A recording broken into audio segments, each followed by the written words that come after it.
नमस्कार दोस्तों, smart study zone में आप सभी का स्वागत है। आज हम देखने वाले हैं भौतिकी यानी फिजिक्स का मास्टर वीडियो।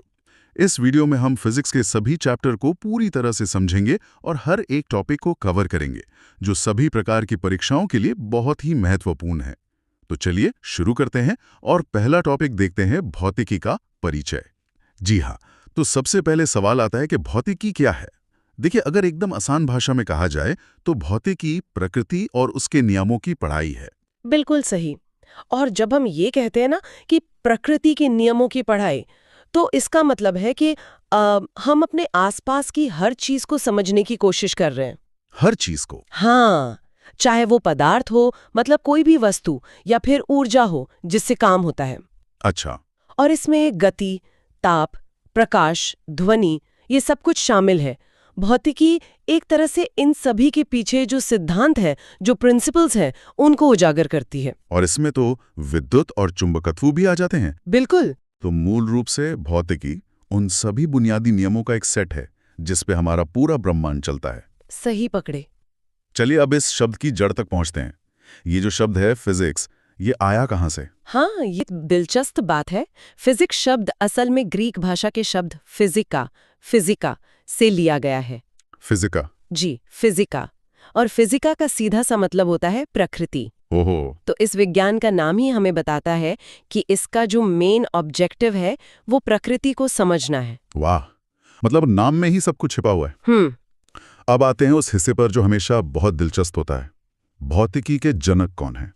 यहाँ तो एक नहीं बल्कि कई नाम दिख रहे हैं। जी, क्योंकि भौतिकी एक बहुत विशाल क्षेत्र है और अलग अलग समय पर अलग अलग वैज्ञानिकों ने इसमें मतलब क्रांतिकारी योगदान दिया है। तो किसी एक को सारा क्रेडिट नहीं दे सकते?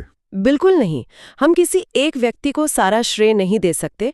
हर किसी का योगदान अपने क्षेत्र में अमूल्य है। तो चलिए एक एक करके इन महान हस्तियों को समझते हैं। सबसे पहले जिन्हें भौतिकी का जनक कहा जाता है, आइजैक न्यूटन। न्यूटन को भौतिकी का जनक इसलिए माना जाता है क्योंकि उन्होंने हमें गति के 3 नियम दिए। 3 नियम? और साथ ही गुरुत्वाकर्षण का सार्वभौमिक नियम। ये बहुत बड़ी बात थी। इन नियमों ने पहली बार ब्रह्मांड की चीजों जैसे ग्रहों की गति को गणितीय रूप से समझाया। मतलब मैथ्स के जरिए समझाया? हाँ, उन्होंने एक ऐसा ढांचा, एक ऐसा फ्रेमवर्क तैयार किया जिस पर सदियों तक भौतिकी का विकास होता रहा। ठीक है। अगला नाम है प्रयोगात्मक भौतिकी के जनक, गैलीलियो गैलीली। इसमें प्रयोगात्मक शब्द क्यों जोड़ा गया है? यहाँ प्रयोगात्मक शब्द बहुत ज्यादा महत्वपूर्ण है। अच्छा। देखिए, गैलीलियो से पहले विज्ञान ज्यादातर दार्शनिक विचारों पर आधारित था। मतलब सिर्फ सोच विचार पर? हाँ, बस। लेकिन गैलीलियो ने इस परंपरा को बदला। उन्होंने प्रयोगों और अवलोकनों पर जोर दिया। एक्सपेरिमेंट पर? जी, उन्होंने दूरबीन का उपयोग करके ग्रहों को देखा और ये साबित किया कि किसी भी सिद्धांत को सच मानने के लिए प्रयोगों से उसकी पुष्टि करना जरूरी है। अच्छा। और इसी ने आधुनिक वैज्ञानिक पद्धति की नींव रखी। यानी सिर्फ सोचना नहीं, करके देखना। बहुत बढ़िया। अब आते हैं शायद सबसे प्रसिद्ध नाम पर, एल्बर्ट आइंस्टाइन, जिन्हें आधुनिक भौतिकी का जनक कहा जाता है। आइंस्टाइन। तो आधुनिक भौतिकी न्यूटन की भौतिकी से कैसे अलग है? देखिए, आइंस्टाइन ने 20वीं सदी की शुरुआत में सापेक्षता के सिद्धांत यानी थ्योरी ऑफ रिलेटिविटी के साथ भौतिकी में एक क्रांति ला दी। क्रांति? जी, उन्होंने हमें समझाया कि समय और स्थान निरपेक्ष नहीं है और गुरुत्वाकर्षण जो है वो असल में दिक् काल मतलब स्पेस टाइम में एक वक्रता है, एक कर्व है। ये तो बिल्कुल ही अलग सोच है। बिल्कुल। उनके विचारों ने बहुत तेज गति से चलने वाली और बहुत विशाल चीजों के लिए भौतिकी के नियमों को फिर से परिभाषित किया, जहां पर न्यूटन के नियम पूरी तरह से लागू नहीं होते थे। ओके। इसीलिए इसे आधुनिक भौतिकी का दौर कहा जाता है। समझ गया।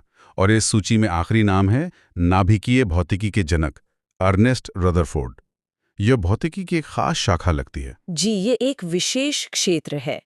रदरफोर्ड ने अपने प्रसिद्ध स्वर्ण पिन्नी प्रयोग, जिसे गोल्ड फॉइल एक्सपेरिमेंट कहते हैं, हाँ, मैंने सुना है इसके बारे में। उसी से उन्होंने परमाणु के केंद्र में एक ठोस नाभिक यानी न्यूक्लियस की खोज की। एक छोटी सी जगह पर सब कुछ? हाँ, इस खोज ने परमाणु की संरचना के बारे में हमारी समझ को पूरी तरह से बदल दिया और भौतिकी की एक पूरी नई शाखा को जन्म दिया, नाभिकीय भौतिकी। नाभिकीय भौतिकी? जिसमें हम परमाणु के नाभिक और उसके अंदर की प्रक्रियाओं का अध्ययन करते हैं। तो ये थी भौतिकी की एक संक्षिप्त प्रस्तावना और उसके कुछ महान संस्थापकों की कहानी। जी।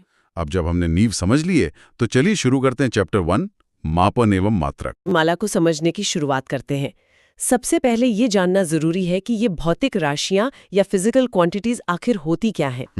क्या हर चीज जिसे हम महसूस करते हैं वो एक भौतिक राशि है? ये एक बहुत ही अच्छा सवाल है। देखिए, स्रोत के अनुसार भौतिक राशि वो है जिसमें 2 गुण हों। 2 गुण? हाँ, पहला, उसे एक संख्या में व्यक्त किया जा सके और दूसरा, उसे मापा जा सके, जैसे किसी मेज की लंबाई, दूध का आयतन या गाड़ी की रफ्तार। अच्छा। लेकिन आपकी भावनाएं जैसे खुशी या गुस्सा, ये भौतिक राशियां नहीं हैं। आप ये नहीं कह सकते कि आज मैं 5 यूनिट खुश हूं। हाँ, उसे माप नहीं सकते। उसे मापा नहीं जा सकता। ठीक है, तो जिसे माप सकते हैं वही भौतिक राशि है। मैंने पढ़ा है कि इन राशियों को भी 2 बड़े ग्रुप्स में बांटा गया है, अदिश और सदिश, यानी स्केलर और वेक्टर। जी। इनमें क्या फर्क है? ये सुनने में हमेशा एक जैसे लगते हैं। ये प्रतियोगी परीक्षाओं का एक बहुत पसंदीदा सवाल है और इसका अंतर समझने का सबसे अच्छा तरीका एक उदाहरण है। बताइए। मान लीजिए मैं आपसे कहता हूं, अपने घर से 100 कदम चलिए। ये एक अदिश या स्केलर जानकारी है। इसमें सिर्फ परिमाण है 100 कदम। दिशा तो है ही नहीं। दिशा नहीं है। आप किसी भी दिशा में जा सकते हैं और शायद ही मैं अपनी मंजिल पर पहुंचूंगी। एग्जैक्टली। लेकिन अगर मैं कहूं अपने घर से 100 कदम उत्तर दिशा में चलिए, तो ये एक सदिश या वेक्टर जानकारी है। ओहो, अच्छा। इसमें परिमाण यानी 100 कदम और दिशा यानी उत्तर दोनों हैं। अब आप एक निश्चित जगह पर पहुंचेंगे। तो यही मूल अंतर है। यही मूल अंतर है। अदिश में सिर्फ कितना और सदिश में कितना और किस तरफ। मतलब दूरी एक अदिश राशि हुई, जैसे 5 किलोमीटर। बिल्कुल। लेकिन विस्थापन एक सदिश राशि है, जैसे 5 किलोमीटर पूर्व की ओर। बिल्कुल सही। इसी तरह चाल यानी स्पीड अदिश है, पर वेग यानी वेलोसिटी सदिश है। वजन मतलब मास अदिश है, पर बल यानी फोर्स सदिश है, क्योंकि बल हमेशा एक दिशा में लगता है। तो राशियां तो हो गई, पर असली समस्या तो अब शुरू होती है। सोचिए, अगर आप भारत में हैं और आपका कोई दोस्त ब्रिटेन में है और आपको एक ही नाप का दरवाजा बनवाना है। आप कहेंगी मीटर में, वो समझेगा फुट में, सब गड़बड़ हो जाएगा। बिल्कुल। यही वो समस्या थी जिसने दुनिया को एक मानक सिस्टम बनाने पर मजबूर किया। हाँ, और ये कोई छोटी समस्या नहीं थी। विज्ञान और व्यापार के लिए ये एक बहुत बड़ी बाधा थी। इसी को सुलझाने के लिए इतिहास में अलग-अलग पद्धतियां बनी। कौन कौन सी? जैसे सीजीएस पद्धति, जो सेंटीमीटर, ग्राम और सेकंड पर आधारित थी। फिर आई एफपीएस पद्धति, यानी फुट पाउंड सेकंड, जो ब्रिटिश सिस्टम था। अच्छा। और एक थी एमकेएस पद्धति, मीटर किलोग्राम सेकंड। लेकिन ये तो बड़ा अजीब है कि सीजीएस, एफपीएस, एमकेएस सब एक साथ चल रहे थे। क्या इनमें से कोई एक दूसरे से बेहतर नहीं था? मतलब वैज्ञानिकों ने 1960 में एक बिल्कुल नया एसआई सिस्टम ही क्यों बनाया? एमकेएस को ही क्यों नहीं आगे बढ़ा दिया? बहुत अच्छा सवाल है। देखिए, एमकेएस सिस्टम मैकेनिक्स के लिए तो ठीक था, लंबाई, द्रव्यमान, समय। लेकिन जैसे जैसे विज्ञान आगे बढ़ा, नई चीजें आई। हाँ, हमें बिजली मतलब विद्युत धारा, तापमान, प्रकाश की तीव्रता जैसी चीजों को भी मापने की जरूरत पड़ी। एमकेएस इन सब के लिए पूरा नहीं पड़ता था। तो एमकेएस अधूरा था, कह सकते हैं। इसलिए वैज्ञानिकों ने एमकेएस को ही आधार बनाकर उसे और बढ़ाया और एक ऐसा सिस्टम बनाया जो विज्ञान की हर शाखा के लिए काम कर सके। इसी बेहतर सिस्टम को एसआई यानी सिस्टम इंटरनेशनल कहा गया। अच्छा, तो ये सिर्फ एक अपग्रेड नहीं था, ये एक पूरी तरह से नई वैश्विक भाषा बनाने की कोशिश थी। बिल्कुल, और आज यही ग्लोबल स्टैंडर्ड है। तो चलिए अब इसके बिल्डिंग ब्लॉक्स को देखते हैं। स्रोत बताते हैं कि एसआई पद्धति में 7 मूल मात्रक यानी बेस यूनिट्स हैं। हाँ, और ये 7 मात्रक ही पूरी भौतिकी की इमारत को खड़ा करते हैं। इनसे ही बाकी सभी मात्रक बनते हैं। तो पहला है लंबाई का मात्रक, जो है मीटर, एम। दूसरा है द्रव्यमान का मात्रक, किलोग्राम, केजी। और तीसरा है समय का मात्रक, सेकंड, एस। ये तीनों तो एमकेएस वाले ही हैं। सही। चौथा है विद्युत धारा यानी इलेक्ट्रिक करंट का मात्रक, एम्पियर। पांचवा है ताप का मात्रक, केल्विन। सेल्सियस या फ़ारेनहाइट नहीं, केल्विन, क्योंकि केल्विन 0 से शुरू होता है, जिसे एब्सोल्यूट 0 कहते हैं। यहाँ किलोग्राम के बारे में एक दिलचस्प बात है। मैंने पढ़ा है कि 2019 तक किलोग्राम अकेला ऐसा मूल मात्रक था जिसे एक भौतिक वस्तु से परिभाषित किया जाता था। हाँ, पेरिस में रखी प्लैटिनम इरिडियम की एक सिलेंडर। ये भौतिकी की दुनिया में एक बहुत बड़ी घटना थी। वाह!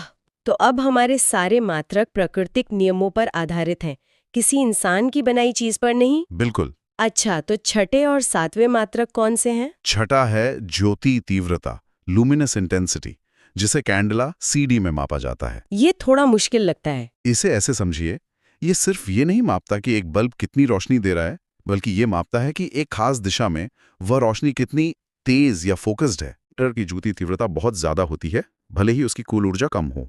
समझ गई। और सातवां? सातवां है पदार्थ की मात्रा, अमाउंट ऑफ सब्सटेंस, जिसका मात्रक है मोल। मोल ये केमिस्ट्री में बहुत ज्यादा इस्तेमाल होता है और ये परमाणुओं या अणुओं की एक निश्चित संख्या को दिखाता है।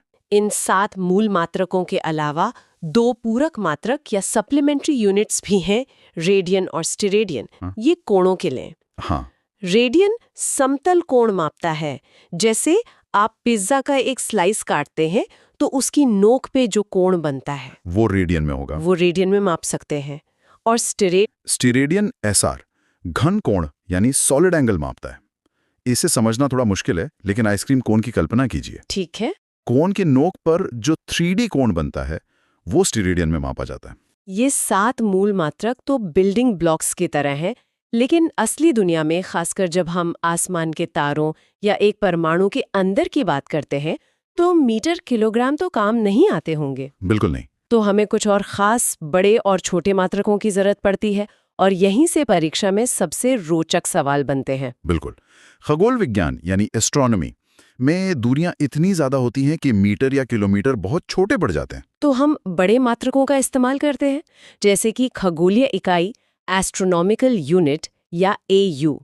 यह सूर्य और पृथ्वी के बीच की औसत दूरी है, जो लगभग 150 मिलियन किलोमीटर है। सही। इससे भी बड़ा मात्रक है प्रकाश वर्ष, लाइट ईयर। यह वो दूरी है जो प्रकाश एक साल में तय करता है। ये तो बहुत ज्यादा होगी। बहुत ज्यादा, लगभग 9.5 ट्रिलियन किलोमीटर। और दूरी का जो सबसे बड़ा मात्रक हम इस्तेमाल करते हैं वो है पारसेक। पारसेक। हाँ, पारसेक। एक पारसेक में लगभग 3.26 प्रकाश वर्ष होते हैं। परीक्षाओं में अक्सर इन तीनों को क्रम में लगाने के लिए कहा जाता है। तो सबसे बड़ा पारसेक, फिर प्रकाश वर्ष और फिर खगोलीय इकाई। एकदम सही। और अगर हम सिक्के के दूसरे पहलू को देखें, यानी बहुत छोटी दूरियों को, परमाणु के स्तर पर। हाँ, सूक्ष्म जगत को मापने के लिए भी हमारे पास खास मात्रक है, जैसे कोशिकाओं को मापने के लिए माइक्रोन। वो होता है 10⁻⁻⁶ मीटर। सही। उससे भी छोटे वायरस या चिप सर्किट के लिए नैनोमीटर, जो 10⁻⁹ मीटर होता है। और परमाणुओं का आकार मापने के लिए एंगस्ट्रॉम, यानी 10⁻⁻10 मीटर होता है।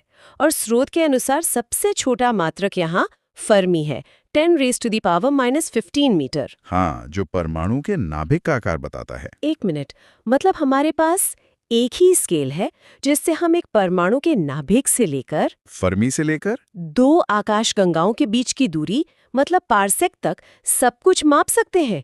ये तो दिमाग घुमा देने वाली बात है। यही विज्ञान की खूबसूरती है। अब कुछ और जरूरी मात्रकों पर आते हैं जो लगभग हर परीक्षा में सीधे सीधे पूछे जाते हैं। बिल्कुल। जैसे बल, फोर्स का SI मात्रक न्यूटन है, और कार्य, वर्क या ऊर्जा का मात्रक जूल है। और शक्ति यानी पावर का मात्रक वॉट है। यहाँ एक बहुत ही आम सवाल बनता है, हॉर्स पावर वाला। हाँ, कि एक अश्व शक्ति या हॉर्स पावर कितने वॉट के बराबर होता है।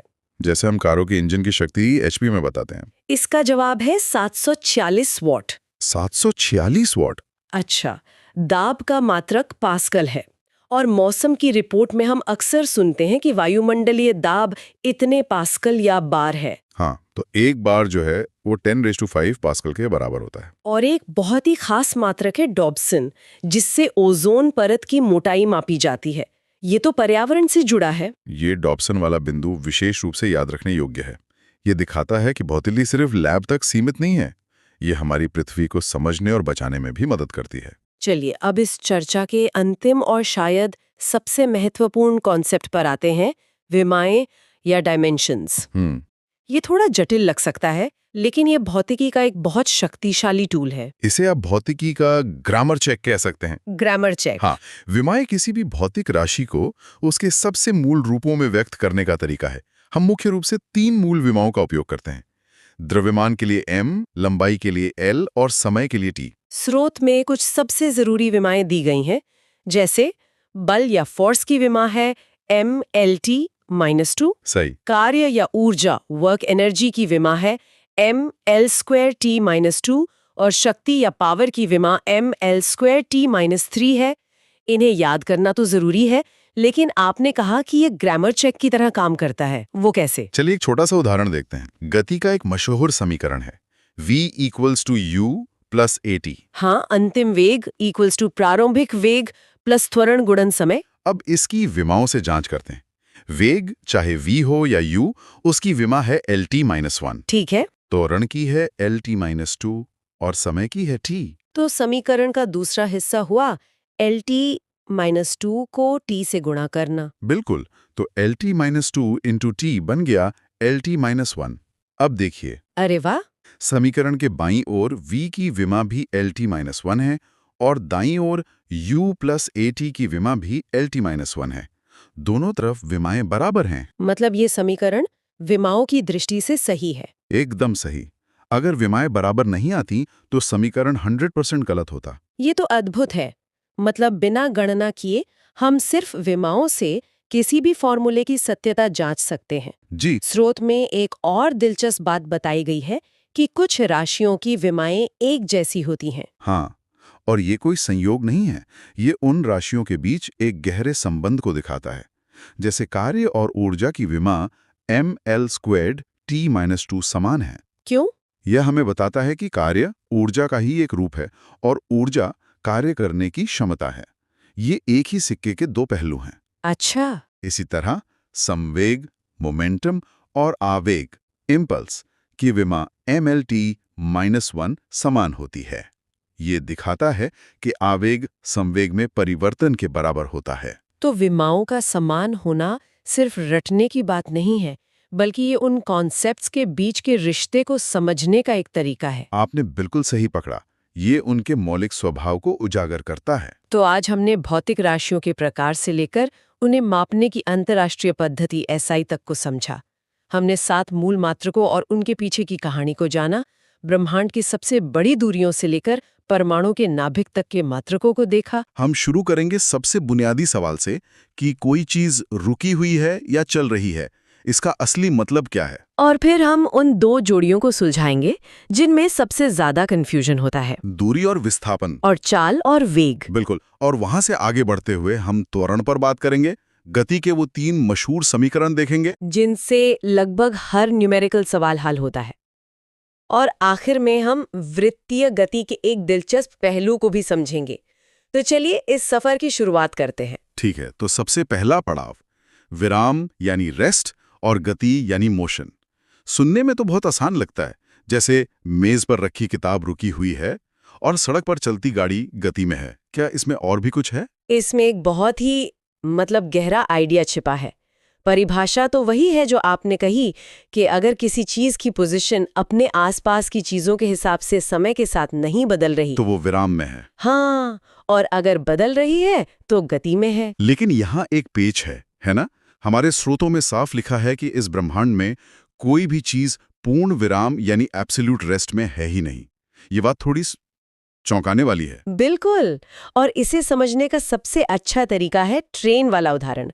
सोचिए आप एक चलती हुई ट्रेन में बैठे हैं। ठीक है। आपकी बगल में जो यात्री बैठा है वो आपके हिसाब से तो बिल्कुल रुका हुआ है। आपकी पोजीशन एक दूसरे के मुकाबले नहीं बदल रही। हाँ, मेरे लिए तो वो एकदम स्थिर है। लेकिन जो इंसान प्लेटफॉर्म पर खड़ा है उसके लिए आप, आपका साथी यात्री और पूरी ट्रेन सब के सब मान लीजिए 80 किलोमीटर प्रति घंटे की रफ्तार से गति में है। अच्छा। और रुकिए, अगर कोई अंतरिक्ष से हमें देखे तो वो कहेगा कि प्लेटफॉर्म पर खड़ा इंसान भी रुका हुआ नहीं है, क्योंकि पूरी पृथ्वी ही हजारों किलोमीटर प्रति घंटे की रफ्तार से घूम रही है। अरे वाह, तो इसका मतलब रुका हुआ होना या चलना कोई एब्सोल्यूट चीज नहीं है, ये बस एक नजरिया है। ठीक यही बात। गति हमेशा सापेक्ष यानी रिलेटिव होती है। कोई भी चीज किसी एक के लिए विराम में हो सकती है और दूसरे के लिए गति में। भौतिकी का ये एक बहुत ही बुनियादी कॉन्सेप्ट है। ये समझना वाकई जरूरी है।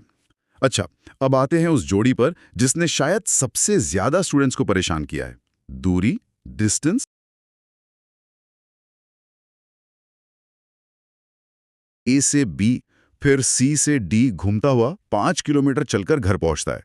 तो ये 5 किलोमीटर क्या हुआ? ये 5 किलोमीटर हुई दूरी, उसके रास्ते की कुल लंबाई। इसमें दिशा का कोई मतलब नहीं, इसीलिए इसे अदिश राशि या स्केलर क्वांटिटी कहते हैं। स्केलर मतलब सिर्फ मान, कोई दिशा नहीं। बिल्कुल, जैसे 5 किलो चीनी, इसमें कोई दिशा नहीं होती। और विस्थापन क्या होगा फिर? विस्थापन होगा पिज्जा की दुकान से घर तक की सीधी हवाई दूरी, शॉर्टेस्ट डिस्टेंस। हो सकता है वो सिर्फ 1 किलोमीटर हो पूर्व दिशा में। अच्छा, तो इसमें मान भी है और दिशा भी। इसीलिए ये एक सदिश राशि यानी वेक्टर क्वांटिटी है। यहाँ पर वो क्लासिक उदाहरण फिट बैठा है। एक एथलीट 400 मीटर के गोल ट्रैक का एक पूरा चक्कर लगाकर वापस स्टार्टिंग पॉइंट पर आ जाता है। हाँ, इस केस में उसकी तय की गई दूरी तो 400 मीटर है, क्योंकि वो इतना चला है। लेकिन उसका विस्थापन होगा 0, 0। जीरो क्यों? क्योंकि जहां से उसने शुरू किया था ठीक वहीं पर उसने खत्म किया। उसकी शुरुआती और अंतिम पोजीशन में कोई अंतर ही नहीं है ना? ये छोटा सा अंतर समझना न्यूमेरिकल्स के लिए बहुत जरूरी है। और मुझे लगता है दूरी और विस्थापन का यही फर्क हमें सीधे चाल, स्पीड और वेग, वेलोसिटी के फर्क तक ले जाता है। ये भी तो वैसे ही स्केलर वेक्टर की जोड़ी है। बिल्कुल, अगर आपने वो समझ लिया तो ये बहुत आसान है। चाल का संबंध है दूरी से। चाल बताती है कि कोई वस्तु कितनी तेजी से चल रही है। फॉर्मूला है दूरी बटा समय। हाँ, तय की गई दूरी, लिया गया समय। क्योंकि दूरी एक स्केलर है तो चाल भी स्केलर है। आपकी गाड़ी का जो स्पीडोमीटर है वो सिर्फ चाल बताता है, दिशा नहीं। तो अगर मैं 60 की स्पीड से गोल चक्कर में घूम रहा हूं तो मेरी चाल 60 है, लेकिन मेरा वेग का संबंध है विस्थापन से। वेग सिर्फ ये नहीं बताता कि आप कितनी तेजी से चल रहे हैं, बल्कि ये भी बताता है कि किस दिशा में चल रहे हैं। इसका फॉर्मूला है विस्थापन समय। अच्छा, और क्योंकि विस्थापन एक वेक्टर है तो वेग भी एक वेक्टर है। इसका मतलब उस एथलीट वाले केस में जी, जिसने ट्रैक का पूरा चक्कर लगाया, हाँ, उसकी कुछ ना कुछ औसत चाल तो थी। हाँ, बिल्कुल थी। लेकिन उसका औसत वेग 0 था। हाँ, क्योंकि उसका कुल विस्थापन 0 था। एकदम सही पकड़ा। यही वो पॉइंट है जहां से सवाल बनते हैं।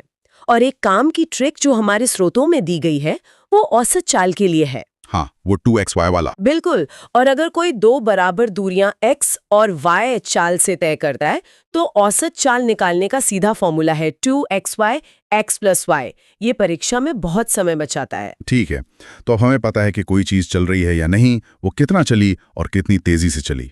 लेकिन तब क्या होता है जब उसकी तेजी बदल रही हो? यहीं पर त्वरण यानी एक्सेलरेशन की एंट्री होती है। हाँ, त्वरण का सीधा साधा मतलब है वेग में बदलाव। अगर आप गाड़ी में हैं तो 3 कंट्रोल त्वरण पैदा कर सकते हैं: एक्सेलरेटर, ब्रेक और स्टीयरिंग व्हील। एक मिनट, एक्सेलरेटर और ब्रेक तो समझ में आते हैं, स्पीड बढ़ाते हैं या घटाते हैं, लेकिन स्टीयरिंग व्हील कैसे? याद कीजिए वेग में क्या क्या होता है, मान और दिशा दोनों। हाँ, स्टीयरिंग व्हील आपकी गाड़ी की चाल भले ही ना बदले, लेकिन वो उसकी दिशा तो बदलता है ना?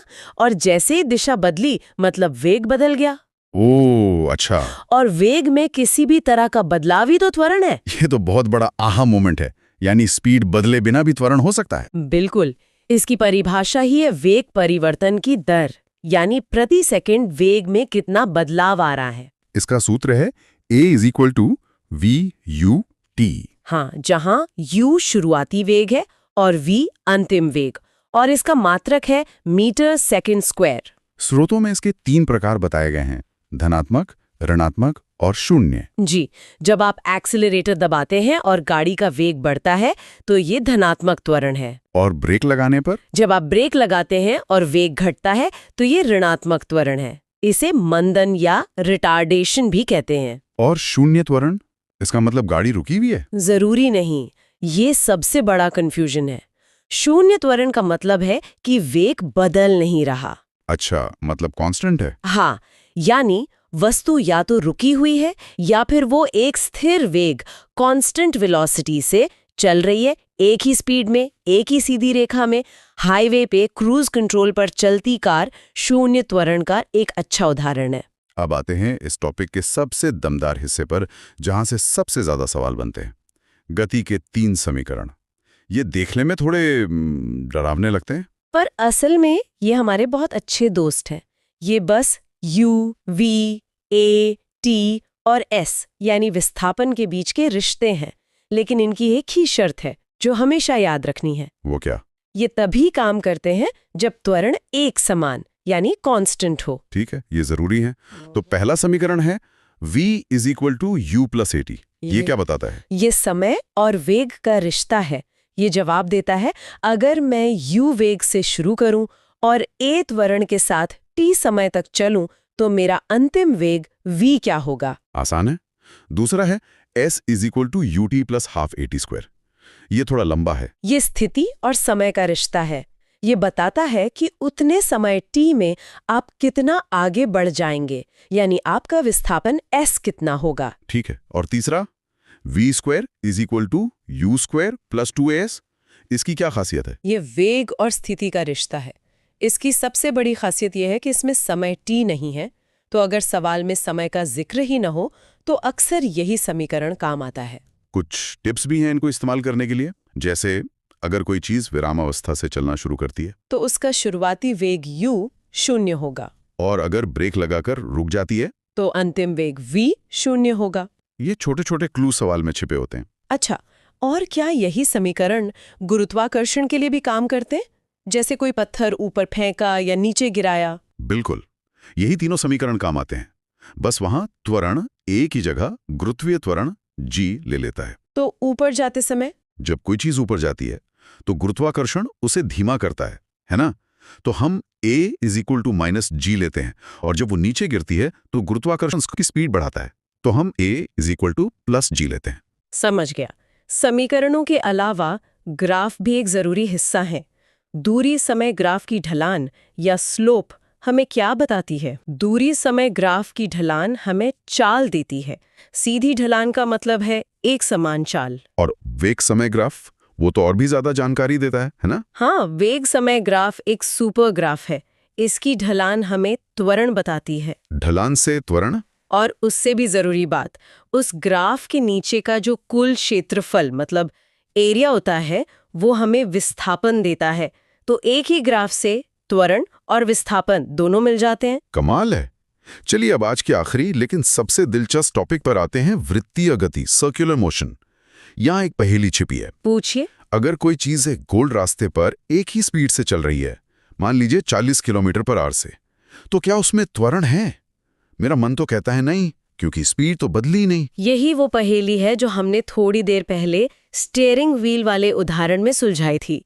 इसका जवाब है हाँ, उसमें त्वरण है और लगातार है। वो कैसे? क्योंकि उसकी चाल नहीं बदल रही, लेकिन उसका वेग हर पल बदल रहा है। अच्छा। याद कीजिए, वेग एक वेक्टर है जिसमें दिशा होती है।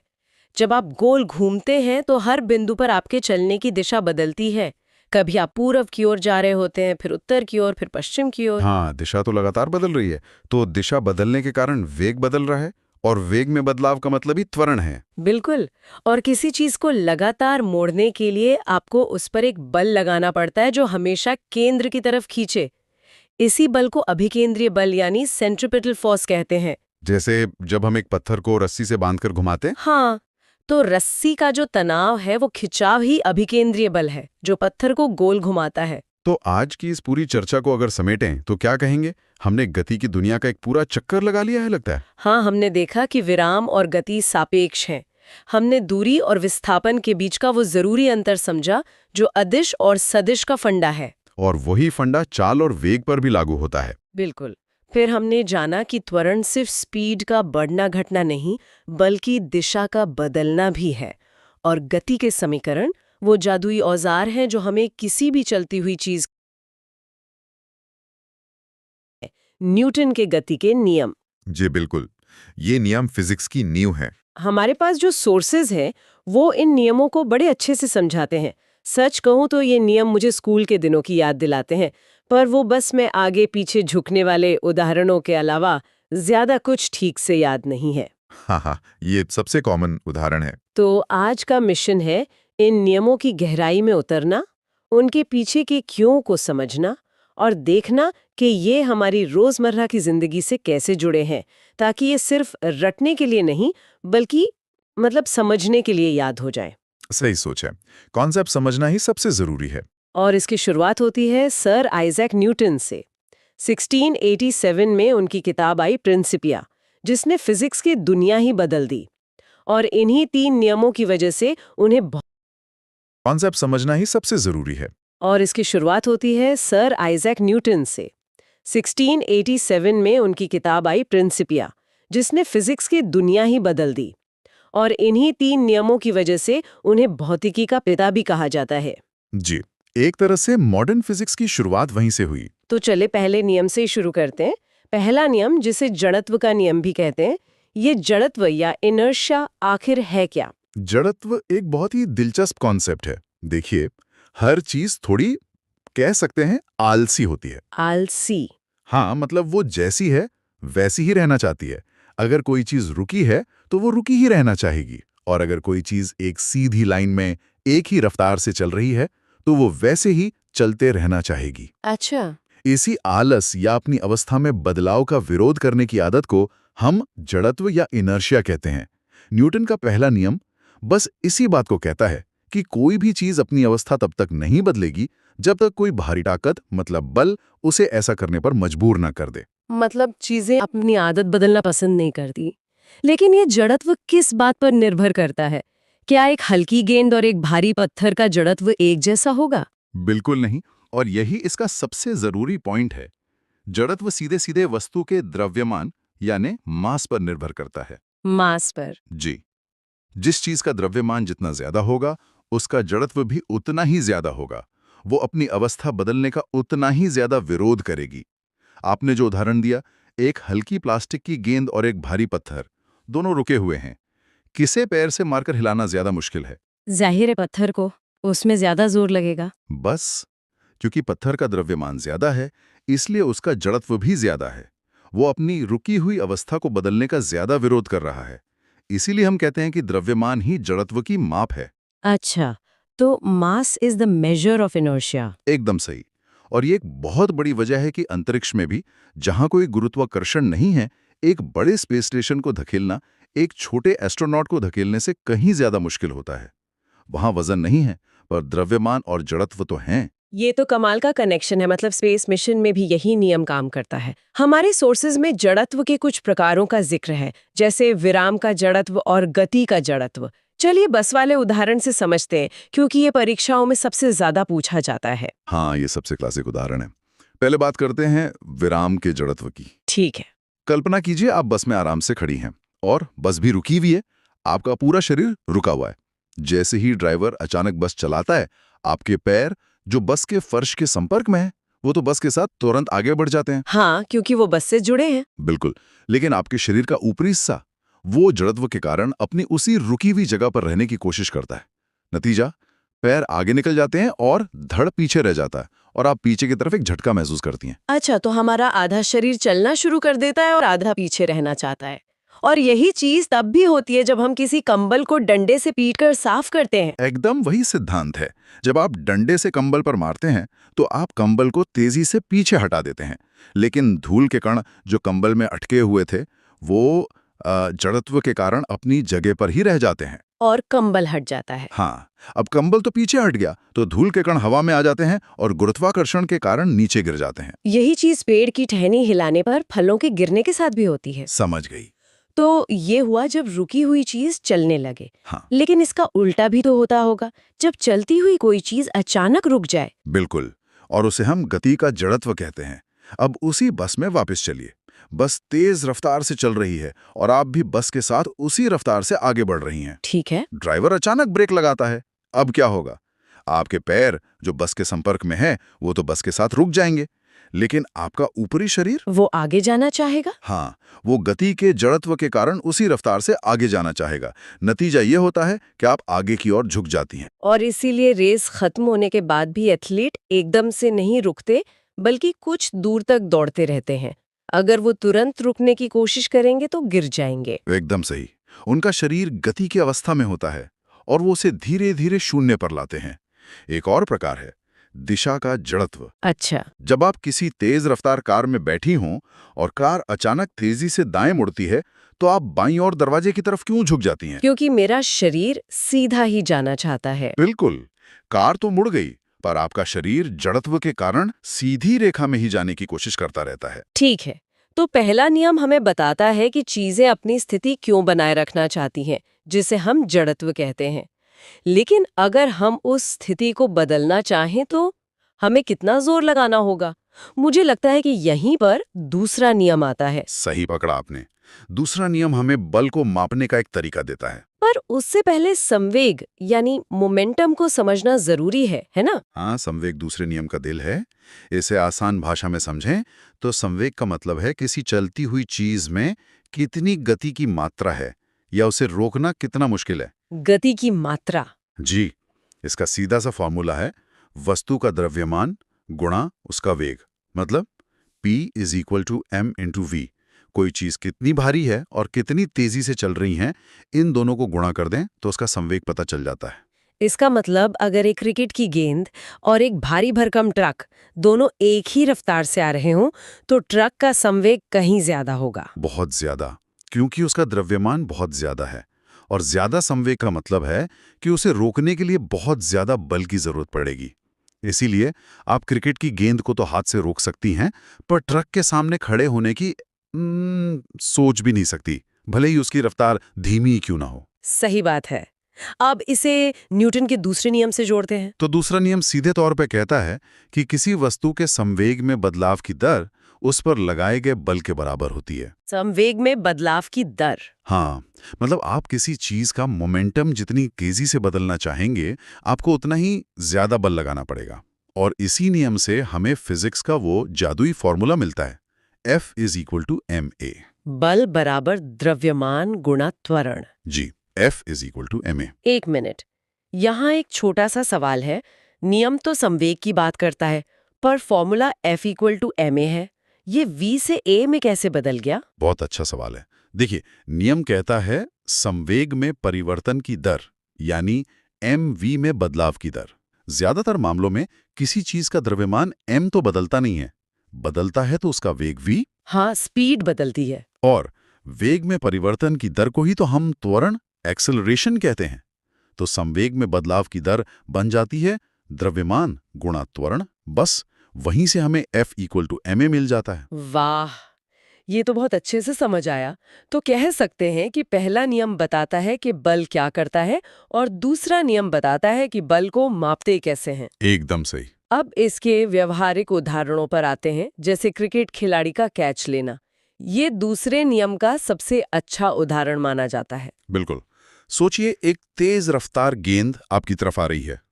उसका संवेग बहुत ज्यादा है। आपको उसे पकड़कर उसका संवेग शून्य करना है। अगर आप अपने हाथ स्थिर रखकर गेंद को पकड़ेंगी तो गेंद बहुत कम समय में रुक जाएगी। हाँ, और हाथ में चोट लगेगी। क्यों लगेगी? अब फॉर्मूले के हिसाब से सोचिए। अगर समय t बहुत कम है तो बल F बहुत ज्यादा लगेगा, आपके हाथों पर जोरदार चोट लगेगी। लेकिन खिलाड़ी ऐसा नहीं करते। वो कैच लेते समय अपने हाथ पीछे खींचते हैं। ठीक यहीं पर फिजिक्स का इस्तेमाल होता है। हाथ पीछे खींचकर वो गेंद के संवेग को 0 तक लाने का समय बढ़ा देते हैं। अच्छा, टाइम बढ़ा देते हैं। हाँ, वो गेंद को 0.1 सेकंड में रोकने की बजाय 0.5 सेकंड में रोकते हैं। और जैसे ही समय बढ़ता है, बल का प्रभाव उतना ही कम हो जाता है। संवेग में बदलाव तो उतना ही हुआ, लेकिन समय बढ़ने से बल कम हो गया और खिलाड़ी चोट से बच गया। अरे हाँ, और यही वजह है कि कारों में एयरबैग होते हैं। वो हमारे सिर और डैशबोर्ड के बीच टक्कर के समय को बढ़ा देते हैं, ताकि हमारे सिर पर लगने वाले बल का असर कम हो जाए। ये भी दूसरे नियम का ही एक उदाहरण हुआ। एकदम परफेक्ट उदाहरण है। इसी तरह पक्के फर्श पर गिरने से ज्यादा चोट लगती है, जबकि मिट्टी या गद्दे पर कम, क्योंकि गद्दा दबकर रुकने का समय बढ़ा देता है, जिससे बल का प्रभाव कम हो जाता है। ये तो कमाल है। दूसरे नियम से ही जुड़ा एक और छोटा सा कॉन्सेप्ट है आवेग या इम्पल्स का। जब कोई बहुत बड़ा बल बहुत थोड़े समय के लिए लगता है, जैसे हथौड़े से कील ठोकना, तो उसे आवेग कहते हैं। ये संवेग में हुए बदलाव के बराबर ही होता है। बहुत बढ़िया। अब आते हैं न्यूटन के तीसरे और शायद सबसे मशहूर नियम पर, क्रिया प्रतिक्रिया का नियम। हर एक्शन का एक बराबर और उल्टा रिएक्शन होता है। हाँ, पर ये सुनने में जितना आसान लगता है, कहते हैं इसमें एक बारीकी है। जी, इसमें एक बहुत जरूरी बारीकी है जिसे लोग अक्सर नजरअंदाज कर देते हैं। नियम कहता है प्रत्येक क्रिया के लिए एक बराबर और विपरीत प्रतिक्रिया होती है। यहाँ दो बातें गांठ बनने वाली हैं। बताइए। पहली, क्रिया एक्शन और प्रतिक्रिया रिएक्शन हमेशा दो अलग-अलग चीजों पर लगती हैं, एक ही चीज पर नहीं। और दूसरी, ये दोनों बल हमेशा एक साथ लगते हैं। ऐसा नहीं कि पहले क्रिया हुई फिर थोड़ी देर बाद प्रतिक्रिया हुई। एक मिनट, यहाँ मुझे हमेशा एक कंफ्यूजन होता है। अगर गांठ बनने वाली हैं। बताइए। पहली, क्रिया एक्शन और प्रतिक्रिया रिएक्शन हमेशा दो अलग-अलग चीजों पर लगती हैं, एक ही चीज पर नहीं। और दूसरी, ये दोनों बल हमेशा एक साथ लगते हैं। ऐसा नहीं कि पहले क्रिया हुई फिर थोड़ी देर बाद प्रतिक्रिया हुई। एक मिनट, यहाँ मुझे हमेशा एक कंफ्यूजन होता है। अगर क्रिया और प्रतिक्रिया बराबर और विपरीत है, तो वे एक दूसरे को कैंसिल क्यों नहीं कर देते? फिर तो कोई चीज कभी आगे बढ़ ही नहीं पाएगी। ये सबसे आम और सबसे बेहतरीन सवाल है इस नियम को लेकर। वो एक दूसरे को कैंसिल इसलिए नहीं करते क्योंकि वो एक ही वस्तु पर नहीं लग रहे हैं। अच्छा। उदाहरण से समझिए, जब बंदूक से गोली चलती है तो बंदूक गोली पर आगे की तरफ एक बल लगाती है। ये हुई क्रिया। ठीक है। उसी समय गोली भी बंदूक पर पीछे की तरफ उतना ही बल लगाती है। ये हुई प्रतिक्रिया। अब देखिए, एक बल क्रिया लग रहा है गोली पर और दूसरा बल प्रतिक्रिया लग रहा है बंदूक पर। दो अलग अलग चीजों पर। हाँ, चूंकि बल दो अलग अलग चीजों पर हैं, इसलिए वो एक दूसरे को काट नहीं सकते। गोली अपने बल की वजह से आगे जाती है और बंदूक अपने ऊपर लगे बल की वजह से पीछे झटका देती है। अच्छा, तो कैंसिल होने के लिए दोनों बलों का एक ही चीज पर लगना जरूरी है। अब समझ आया। हमारा जमीन पर चलना भी तो इसी नियम पर काम करता है। बिल्कुल, जब हम चलते हैं तो हम अपने पैर से जमीन को पीछे की ओर धकेलते हैं। ये क्रिया है, जमीन पर बल लगा। और जमीन हमें आगे धकेलती है। हाँ, बदले में जमीन हमारे पैर पर उतना ही बल आगे की ओर लगाती है। ये प्रतिक्रिया है, हमारे ऊपर बल लगा और जमीन से मिले इसी धक्के की वजह से हम आगे बढ़ पाते हैं। और रॉकेट का उड़ना भी यही है, वो गैसों को नीचे धकेलता है। और गैसें उसे ऊपर धकेलती हैं। क्रिया और प्रतिक्रिया। एक और मजेदार उदाहरण है नाविक वाला। जब नाविक नाव से किनारे पर कूदता है तो वो नाव को अपने पैरों से पीछे की तरफ धकेलता है क्रिया। और इसके जवाब में नाव उसे आगे की तरफ धकेलती है, प्रतिक्रिया, जिससे वो किनारे पर पहुंच जाता है।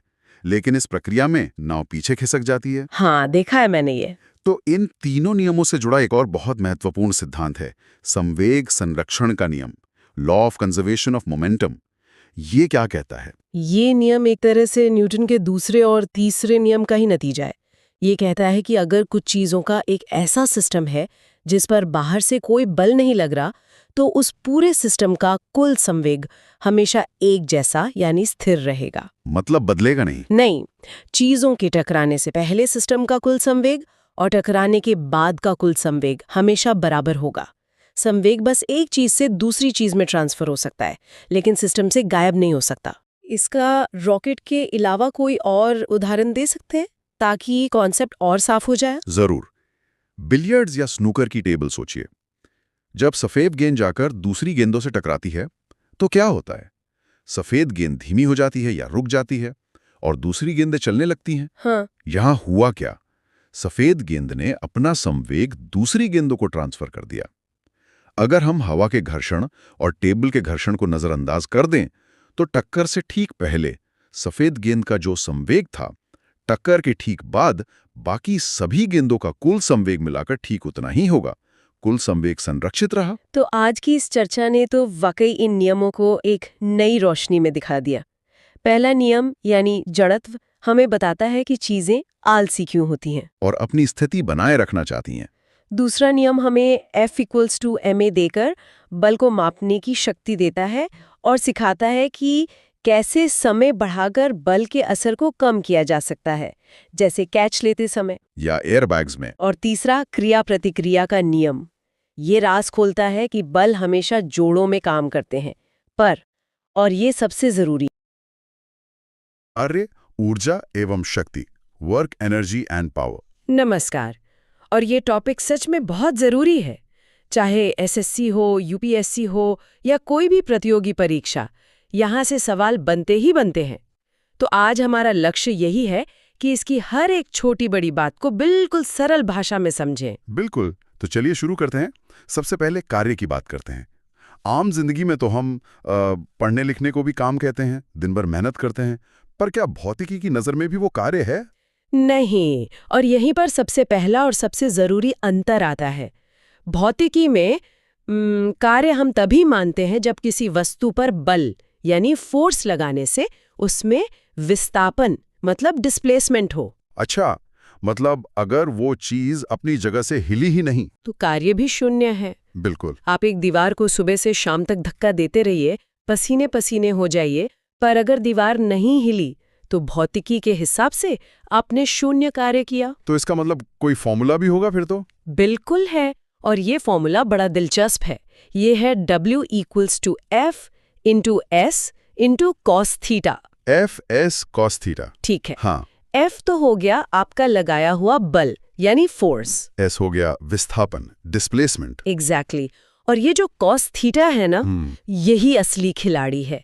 यहाँ थीटा यानी थीटा वो कोण है जो बल और विस्थापन के बीच बनता है। अच्छा, ये कोण ही तय करता है कि काम कैसा हुआ। तो धनात्मक कार्य यानी पॉजिटिव वर्क कब होता है? जब आपका बल और विस्थापन दोनों करीब करीब एक ही दिशा में हो। तो मतलब जब कोण 90 डिग्री से कम हो। जैसे कोई घोड़ा गाड़ी को खींचता है तो वो आगे बल लगा रहा है और गाड़ी भी आगे ही जा रही है। या जैसे कोई चीज ऊपर से नीचे गिर रही हो। बिल्कुल सही। गुरुत्वाकर्षण उसे नीचे खींच रहा है और वो जा भी नीचे ही रही है। ये सब पॉजिटिव वर्क के उदाहरण हैं। और फिर इसका ठीक उल्टा भी होगा, ऋणात्मक कार्य, नेगेटिव वर्क। हाँ, ये तब होता है जब बल और विस्थापन उल्टी दिशा में हो, यानी जब कोण 90 डिग्री से ज्यादा हो। इसका सबसे अच्छा, सबसे क्लासिक उदाहरण है घर्षण बल। फ्रिक्शन। हाँ। वो तो हमेशा गति को रोकता है। बिल्कुल। आप किसी बक्से को आगे धकेल रहे हैं, पर घर्षण उसे पीछे खींच रहा है। तो घर्षण बल द्वारा किया गया कार्य हमेशा ऋणात्मक होता है। या जब हम चलती गाड़ी में ब्रेक लगाते हैं, वो भी ऋणात्मक कार्य ही है। और अब वो स्थिति जो सबसे ज्यादा कंफ्यूज करती है और एग्जाम्स में सबसे ज्यादा पूछी जाती है, शून्य कार्य, जीरो वर्क। तो देखिए, कार्य शून्य दो मुख्य स्थितियों में हो सकता है। पहला तो हमने अभी बात की, जब विस्थापन ही शून्य हो, दीवार वाला उदाहरण। सही। और दूसरा केस तब होता है जब बल और विस्थापन एक दूसरे के लंबवत हों, परपेंडिकुलर, मतलब दोनों के बीच ठीक 90 डिग्री का कोण बन रहा हो। 90 डिग्री का कोण क्यों? क्योंकि फॉर्मूले में cos थीटा है और cos 90 डिग्री का मान शून्य होता है। तो अगर cos थीटा शून्य हो गया तो फिर F और S कितने भी हों, पूरा का पूरा कार्य शून्य हो जाएगा। अच्छा, इसके कुछ बहुत फेमस उदाहरण भी हैं ना, वो कुली वाला। हाँ, वो तो सबसे प्रसिद्ध उदाहरण है कि कोई कुली अपने सिर पर बक्सा रखकर प्लेटफॉर्म पर सीधा चल रहा है। अब देखिए, गुरुत्वाकर्षण के खिलाफ वो बल ऊपर की तरफ लगा रहा है ताकि बक्सा गिरे नहीं। हाँ, और वो चल रहा है आगे की तरफ, तो बल और विस्थापन के बीच 90 डिग्री का कोण बन गया। इसलिए किया गया कार्य शून्य है। और पृथ्वी का सूर्य के चारों ओर घूमना भी इसी में आता है। बिल्कुल। अभिकेंद्रीय बल केंद्र की ओर होता है और विस्थापन उसके लंबवत, तो वहां भी गुरुत्वाकर्षण बल द्वारा किया गया कार्य शून्य है। वैसे कार्य एक अदिश राशि है, मतलब स्केलर क्वांटिटी, और इसका एसआई मात्रक जूल है। और एक सीजीएस मात्रक भी होता है, अर्ग। इनके बीच का संबंध भी पूछा जाता है। हाँ, ये याद रखना बहुत जरूरी है। 1 जूल बराबर होता है 10⁻7 अर्ग। 1 जूल इज इक्वल टू 10⁻7 अर्ग। ठीक है, तो कार्य को समझने के बाद अब कहानी के अगले किरदार पर आते हैं। ये सब काम करने की क्षमता, ये आती कहाँ से है? मतलब ऊर्जा, एनर्जी। एकदम सही। सीधी सी परिभाषा है, कार्य करने की क्षमता को ही ऊर्जा कहते हैं। Capacity to do work is energy. ये भी एक अदिश राशि है और मजे की बात है कि इसका मात्रक भी जूली है। और हम मुख्य रूप से 2 तरह की यांत्रिक ऊर्जा की बात करते हैं, गतिज और स्थितिज, काइनेटिक एंड पोटेंशियल। पहले गतिज ऊर्जा के बारे में बताइए। गतिज ऊर्जा, जैसा कि नाम से ही पता चल रहा है, किसी वस्तु में उसकी गति के कारण होती है। कोई चीज जितनी तेज चलेगी उसमें उतनी ज्यादा गतिज ऊर्जा होगी। इसका सूत्र है ke is equal to half mv²। Half mv² मतलब ये द्रव्यमान, मास और वेग वेलोसिटी पर निर्भर करती है, जैसे बहता हुआ पानी या चलती हुई हवा। या बंदूक से निकली गोली, इन सब में गतिज ऊर्जा है। और गतिज ऊर्जा और संवेग यानी मोमेंटम के बीच भी एक सीधा रिश्ता है।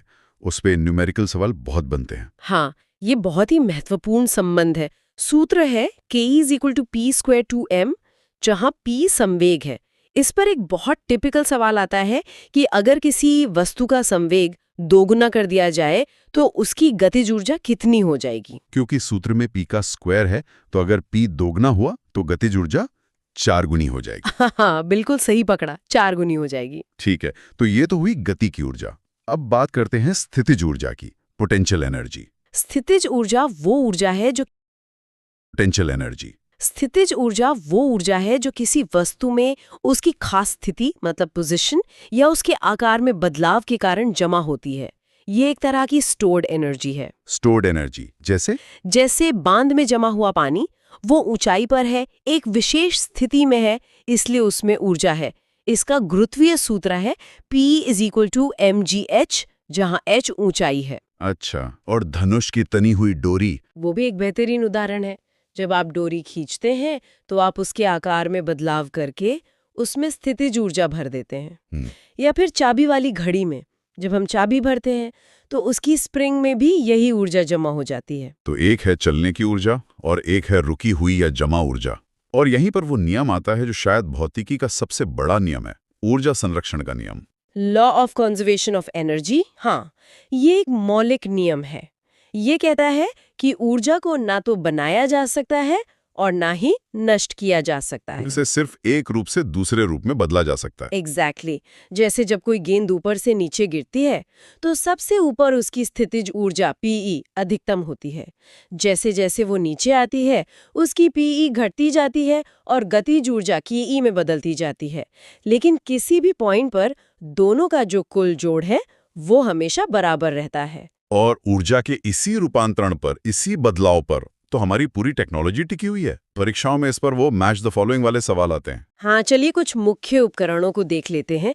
सबसे पहले डायनेमो या जनरेटर। वो क्या करता है? वो हम उसे घुमाते हैं यानी यांत्रिक ऊर्जा देते हैं और वो हमें बिजली देता है यानी विद्युत ऊर्जा। बिल्कुल। और विद्युत मोटर इसका ठीक उल्टा करती है।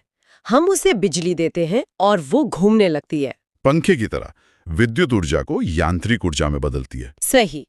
अब बताइए माइक्रोफोन क्या करता है? माइक्रोफोन ये मेरी ध्वनि ऊर्जा को, मेरी आवाज को विद्युत सिग्नल में बदल रहा है। और लाउड स्पीकर? वो उन विद्युत सिग्नल्स को वापस ध्वनि ऊर्जा में बदल देता है। ये तो एक दूसरे के उल्टे हैं। बिल्कुल। और सोलर सेल? वो तो सौर ऊर्जा को सीधे विद्युत ऊर्जा में बदलता है। और मोमबत्ती? मोमबत्ती उसके अंदर रासायनिक पदार्थ हैं, तो वो रासायनिक ऊर्जा को प्रकाश और ऊष्मा ऊर्जा में बदलती है। शानदार। और बैटरी या सेल भी यही काम करते हैं, रासायनिक ऊर्जा से विद्युत ऊर्जा। बहुत बढ़िया। तो हमने कार्य और ऊर्जा को समझ लिया। अब इस अध्याय के आखिरी हिस्से पर आते हैं, शक्ति, पावर। शक्ति और कार्य में क्या फर्क है? ये एक बहुत अच्छा सवाल है। शक्ति का मतलब है कार्य करने की दर, रेट ऑफ डूइंग वर्क। मतलब कोई किसी काम को कितनी जल्दी या कितनी देर में करता है। अच्छा, मतलब यहाँ पर समय का रोल आ जाता है। बिल्कुल। सूत्र ही यही है। P बराबर है WSH, यानी शक्ति बराबर है कार्य बटा समय। मान लीजिए 2 लोग एक ही काम करते हैं, पर एक उसे 1 घंटे में करता है और दूसरा 4 घंटे में, तो काम तो दोनों ने बराबर किया। लेकिन पहले वाले की शक्ति ज्यादा है क्योंकि उसने कम समय लिया। एग्जैक्टली, यही फर्क है। तो इसका मात्रक क्या है? जूल तो नहीं होगा? नहीं, इसका SI मात्रक है वाट, जो असल में जूल प्रति सेकंड ही है। और इसका एक बहुत प्रसिद्ध औद्योगिक मात्रक है अश्वशक्ति, हॉर्स पावर, यानी HP। हाँ, ये तो मोटरों और इंजनों पर लिखा होता है। 1 HP में कितने वाट होते हैं? ये नंबर याद रखना बहुत जरूरी है। 1 HP बराबर है 746 वॉट। 746 वॉट। ठीक है। अब एक और व्यवहारिक सवाल जो हम सबके घरों से जुड़ा है। हमारे बिजली का बिल आता है यूनिट में, 100 यूनिट, 200 यूनिट। ये यूनिट क्या चीज है? ये एक बहुत ही काम का सवाल है। 1 यूनिट का मतलब होता है 1 किलोवाट घंटा, 1 किलोवाट आवर। ये ऊर्जा की व्यावसायिक इकाई है, शक्ति की नहीं। किलोवाट घंटा, इसे थोड़ा और आसान करेंगे। जरूर। मान लीजिए आपके पास 1000 वॉट यानी 1 किलोवाट का कोई उपकरण है, जैसे हीटर।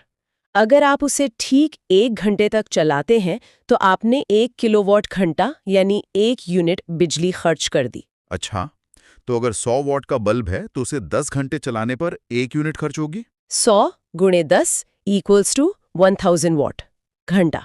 बिल्कुल सही। इसीलिए इसका एक सरल सा सूत्र है, यूनिट की संख्या इक्वल्स टू वॉट गुणे घंटे भागे 1000। और अगर इसे जूल में बदलें तो 1 किलोवाट आवर में 3.6 गुणे 10⁶ जूल होते हैं। तो ये था कार्य, ऊर्जा और शक्ति का एक पूरा विश्लेषण।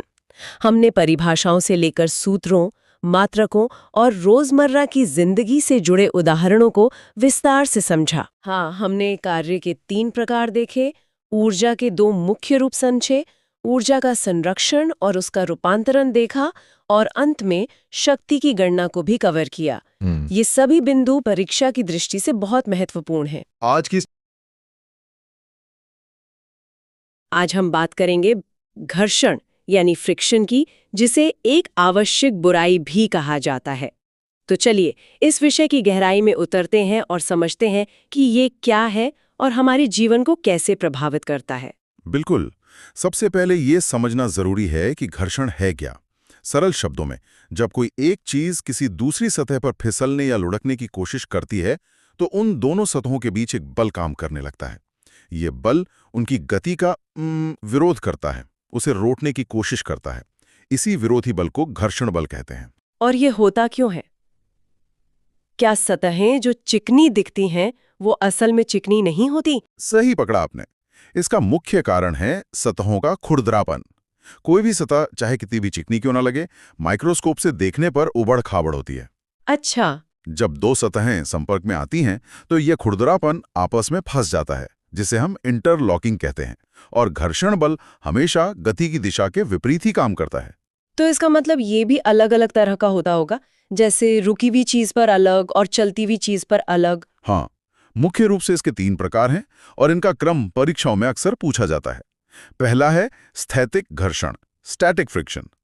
ये तब होता है जब कोई वस्तु किसी सतह पर रखी है और हम उस पर बल लगा रहे हैं लेकिन वो हिल नहीं रही। इसकी खास बात यह है कि यह एक स्व समायोजन बल यानी सेल्फ एडजस्टिंग फोर्स है। स्व समायोजन, इसका क्या मतलब हुआ? इसका मतलब है कि आप जितना बल लगाएंगे, घर्षण भी ठीक उतना ही विपरीत दिशा में बल लगाएगा, ताकि वस्तु अपनी जगह से ना हिले। ओह! और सभी घर्षणों में इसका मान सबसे ज्यादा होता है। सबसे ज्यादा? दूसरा है सीमांत घर्षण, लिमिटिंग फ्रिक्शन। ये स्थैतिक घर्षण का ही अधिकतम मान है।